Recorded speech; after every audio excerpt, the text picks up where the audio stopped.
The Chicago Bears just got completely blindsided and screwed over. We're going to talk about that. This wasn't the video I was planning to do today. I had another video I wanted to talk about, so I actually have two pieces of news today, and both are completely wild. So let's break all that down.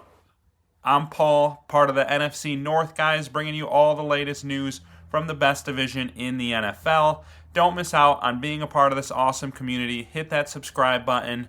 Every new person that joins, this community just gets even bigger and better. Fun place to talk some smack, engage in some healthy debate, and stay all up to date on all the latest news. So, first story is going to come as no surprise to anyone. If you even care a tiny bit about the Bears, I guarantee you've heard this news today.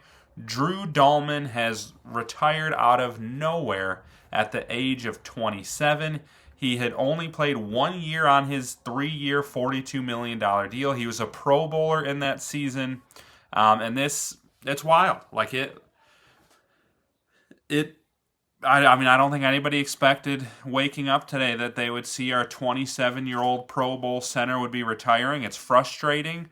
It puts the Bears in a bad spot. I'm going to kind of break down what it means financially for the Bears and what our options are from here. And then, like I said, I had another piece of wild news that I'm going to get to at the end. But, first off, these guys are people.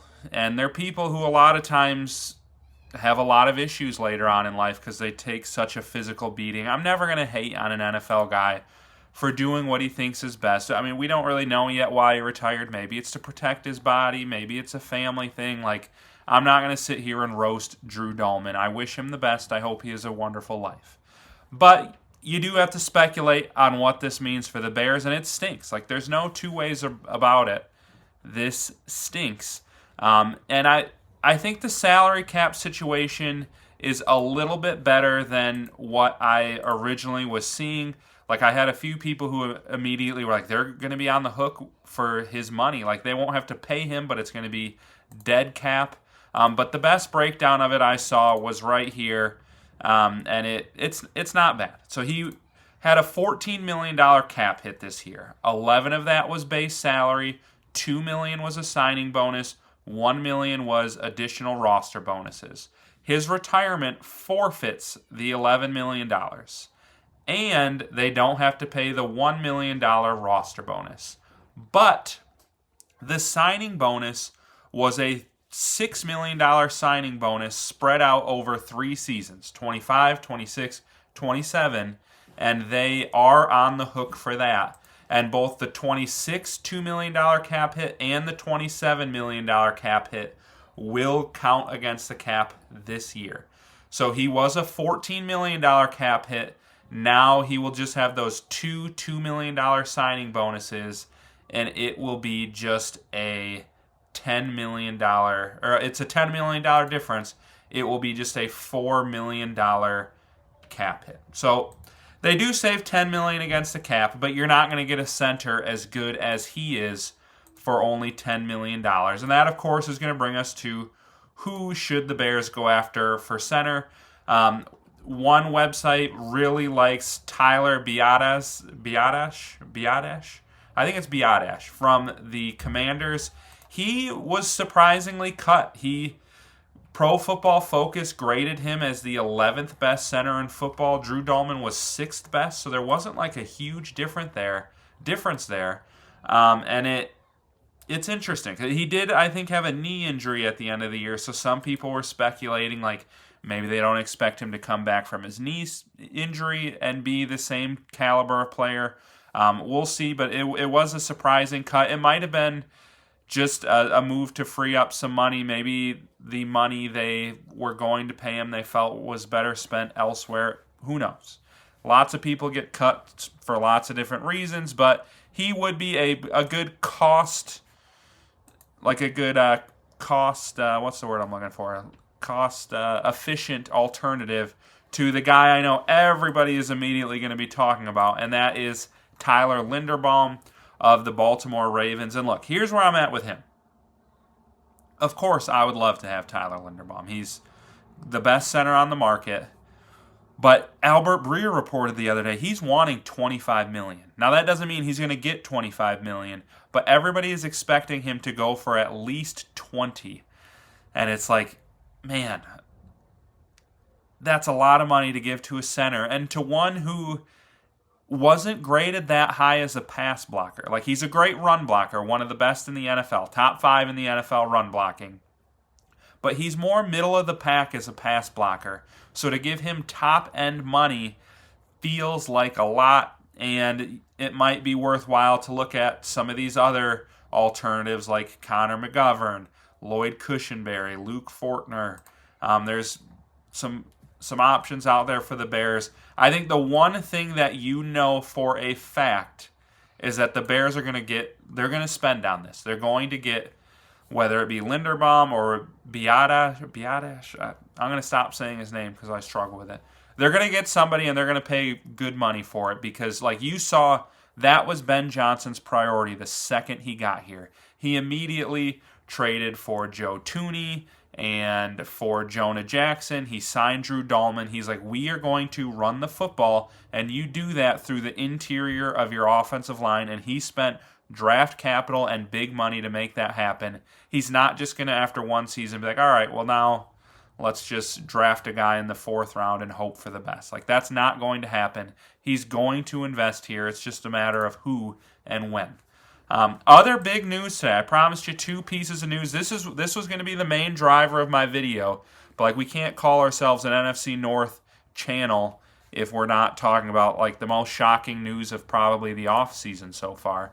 But the Bears, out of nowhere, are all of a sudden the favorites to land Maxx Crosby. I don't know what happened behind the scenes, but they went from plus 600 to plus 200. This was tweeted by the DraftKings Sportsbook official account, and they are now saying he is more likely to be a Bear at this point than a Raider. And that is super interesting and could mean a lot of things. I mean, for one, I think we can debate till we're blue in the face about the draft capital we'd have to give up and the money we'd have to give up and whether he's worth that or not. But I think at the end of the day, if this move happens, we're all going to be hyped. Like, we already feel like this team is close to a Super Bowl. You add a top 5 pass rusher in the NFL, and now all of a sudden your defense is just as scary as your offense. I think we're all going to be super hyped if it happens. But it also makes you wonder if this is in any way related to some of the other news we've been seeing. A lot of the news this week around the Bears have been that Tremaine Edmunds is seeking a trade. Like, the Bears have told him, like, you're not going to be a Bear next year. You go see what you can get. Find a team. And one team that's been matched up with the Bears as somebody who's interested is the Raiders. And that when talking about the compensation for Maxx Crosby, a lot of the talk has been the Raiders want what the Packers got or what the Packers gave up for Micah Parsons. So first off, screw the Packers for giving up a ton of draft capital and a good player for Micah Parsons and his torn ACL. They've raised the price on what I think an elite edge should get. So screw the Packers. Even if they didn't do this, screw the Packers, because that's just you guys know if you're Bears fans. But that is going to be the asking. Like, that's what the Raiders have clearly said is our asking price. So there's been a lot of people talking about DJ Moore. Now, I know a lot of people have a lot of opinions on DJ Moore. This isn't a DJ Moore episode. If you want to share me in the comments if you think the Bears should keep him or trade him, you are welcome to. I'm not going to get into that right now. But a lot of people were like, okay, maybe it's DJ Moore and 2 firsts, or DJ Moore and a first and another pick for Maxx Crosby.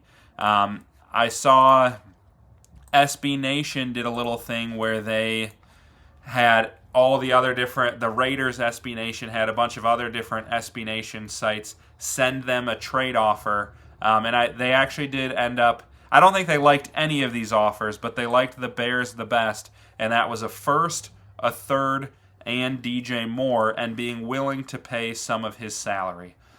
But something that I think we have to consider now is if they're in on Tremaine Edmunds, is it possible that Tremaine Edmunds could be that player they're seeking? Or maybe they could go for Tremaine Edmunds and DJ Moore, because if you add up the two of their salaries together, they're pretty close to Maxx Crosby. So then you have to wonder, okay, they want 2 firsts and a player. Probably not going to happen because I think he's a little older than Parsons. Parsons has the knee injury now, but like Crosby's struggled a little bit more with injury, and I don't think he's quite the player that Parsons is, if we're being honest. But could, instead of a first, a third, and DJ Moore, could adding Edmonds in there all of a sudden make it maybe like a first and a sixth and DJ Moore and Tremaine Edmonds? I don't know. There's a lot of options here, but the one thing we do know for sure is the Bears all of a sudden have jumped up the odds for landing Maxx Crosby, and the DraftKings has them as more likely to start week 1 with Maxx Crosby on their team next year than they do the Raiders. So that's wild news too. It got talk for a few minutes, but now nobody's talking about that because all of a sudden our world's turned upside down because Drew Dahlman retired out of nowhere. And what's up with these Stanford guys? Andrew Luck did that too. Stanford, one of the finest institutions in the country. Maybe they're smart enough to know, I don't want to keep doing this to my body. I don't know what it is. But Bears will figure it out. Ben Johnson is not going to leave that center position unaddressed, but it changes everything. It's going to change what they focus on in the draft and free agency. There's a need on the team now that was not there yesterday. So it's definitely going to change some things. We'll see what happens.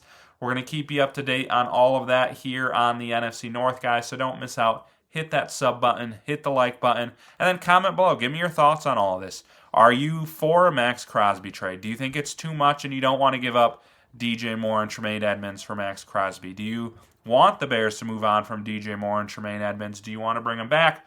All good things to discuss in the comment. That's a part of being a part of this NFC North community, is we're not just a bunch of guys who are like, here's our opinion, we're going to shove them down your throat and argue about them till we're blue in the face. No, we're a community here. We want to hear from you guys just as much as you hear from us, and we like to talk things out with other football guys. So hit us up in the comments, like and sub, and I'll catch you with some more Bears content soon.